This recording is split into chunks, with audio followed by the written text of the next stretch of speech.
قال رسول الله صلى الله عليه وسلم: يا غلام إني أعلمك كلمات احفظ الله يحفظك. احفظ الله يحفظك.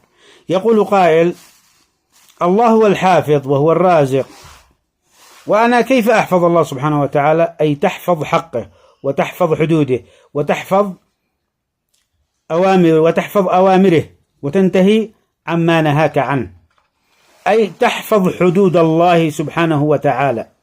وكيف يكون حفظها؟ أي بالمداومة ومزاولتها بنفس ما أمرنا بها. احفظ الله يحفظك، أي احفظ حدود الله سبحانه وتعالى، احفظ حقه، احفظ حق العباد، احفظ حق الخلق بلا زيادة ولا نقصان. طرحت شيء عند فلان وتقول له: هل ما زالت حاجة فلان